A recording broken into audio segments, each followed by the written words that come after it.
Alright. Now, you don't need me to tell you, that question mark in the thumbnail was, I admit, a little bit extra. Everybody knows who we're going to be talking about here. The king himself, LeBron James. On paper, man, it's downright scary. A trio of CP3, Harden, and LeBron. I mean, this Rockets team today can already compete heavy with Golden State. Then you link up one of the best shot creators in the game, two of the best playmakers in the game with LeBron James in D'Antoni's system. Man, initial thought, of course, is go for it. Fucking go for it. But as often is the case in basketball, you take a closer look and man, are there a lot of sacrifices to be made to make this happen. So, is it worth the risk? Stay tuned.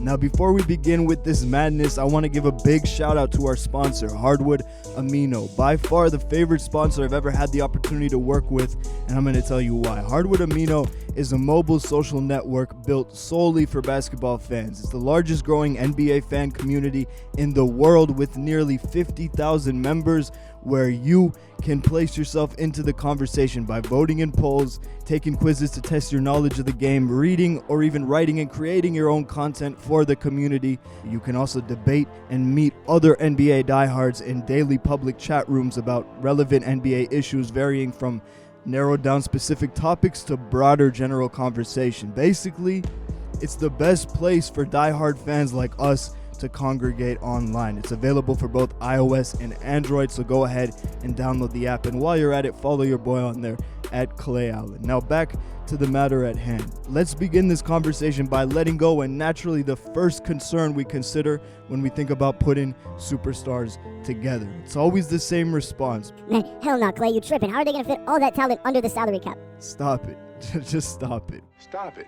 We live in an era where one team has two former MVPs, one unanimously, the other a four-time scoring champion, the reigning defensive player of the year, and the best 3-and-D guard in the world, all under contract. I mean, a front office has the ambition, the drive to make some major moves go down, has the entire organization on board, some savvy roster tooling, and a few sleepless nights later, and they'll get it done. Matter of fact, this is what they have to do to compete in today's NBA. There's no way around it.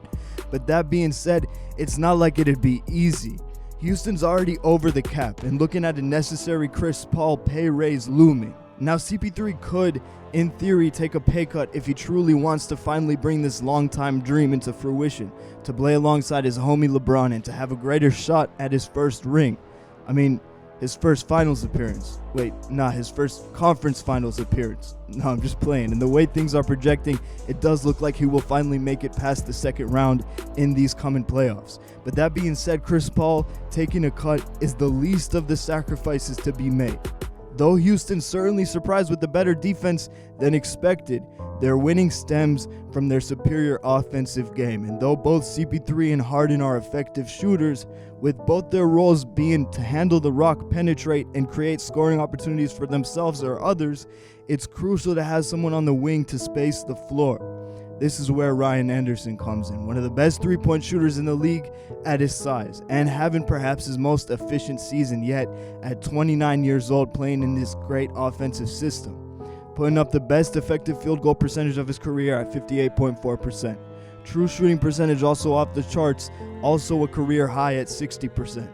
And, well, at $20 million a year, he's going to have to go if the Rockets want LeBron. And it's likely they'll also be saying goodbye to the reigning Sixth Man of the Year, Eric Gordon, as well. Another key floor spacer in this offense. So basically, they'll be losing a lot of crucial depth if they want to make this happen. With both Paul and LeBron in their 30s, depth is extra important to be able to offer up enough rest during the regular season and keep them fresh for the playoffs. And with a star as injury prone as Chris Paul, insurance is extra important. As we speak, the man is currently listed as day-to-day, and he's already missed about half the season.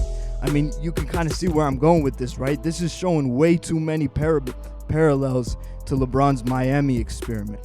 You sell out everything for a big three, you're left with a lack of depth, with too much dependence on an injury-prone star, just as D Wade was.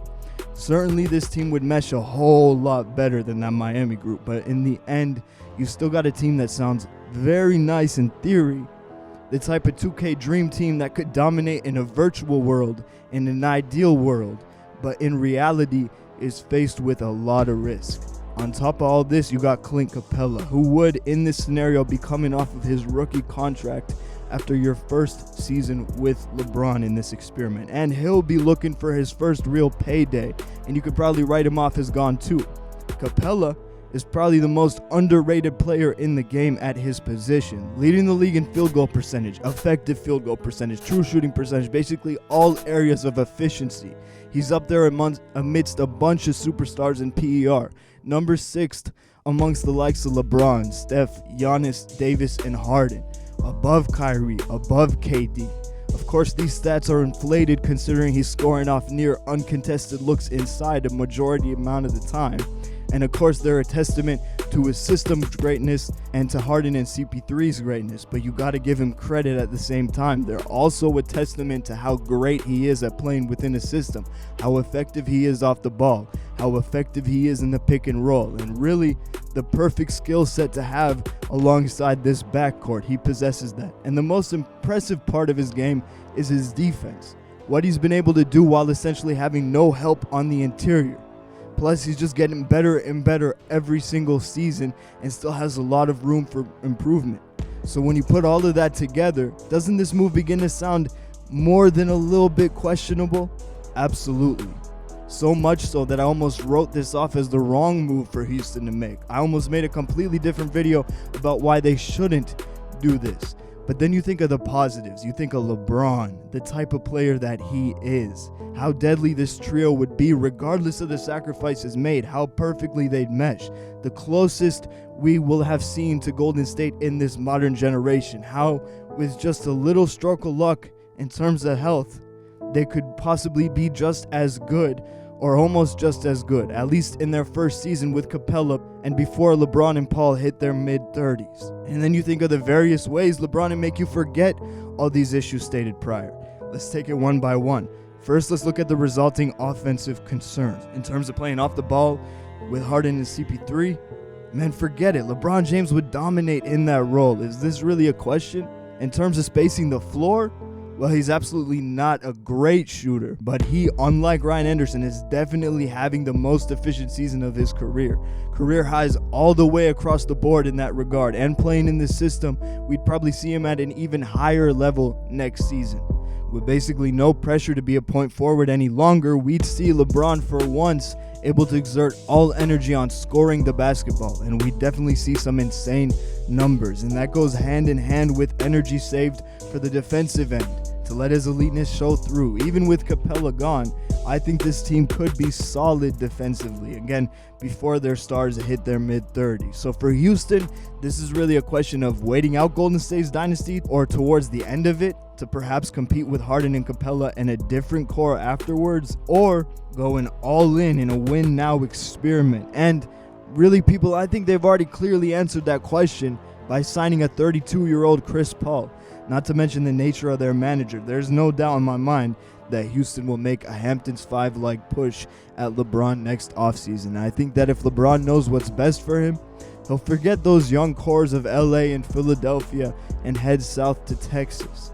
What's the point of playing in LA? Really, you're going to make a basketball decision based on business prospects? Philadelphia is a nice thought, but I think the real player that would benefit the most out of that is Ben Simmons, being able to become LeBron's protege. However, I don't see that as the greatest fit, and man, if they want to space the floor a bit more, I'm sure they could find some Omri Caspias willing to come for close to free. I'm sure they could find some David West, Zaza types to man the paint. And this is a team that I love to see in a series against Golden State in their first couple years together. And a team that will still be a contender likely up until the day CP3 and LeBron retire. At which point, Harden probably have a Kobe-like end to his career with a lot of L's and a lot of struggle. But that, man, I think this is a risk definitely worth taking. I think it'd be great for the culture of basketball and make for an exciting Western Conference playoffs for years to come. That being said, I hope y'all enjoyed the video. Let me know what you think. Should Houston chase LeBron? Should LeBron go to Houston, or should he head elsewhere? Any other thoughts, feelings, perspectives, leave them in the comment section down below. Make sure to share it along with your friends, see what they think. And don't forget to check out Hardwood Amino. I mean, it is free. Clay Allen, stay ballin', and I'm signing off. Peace.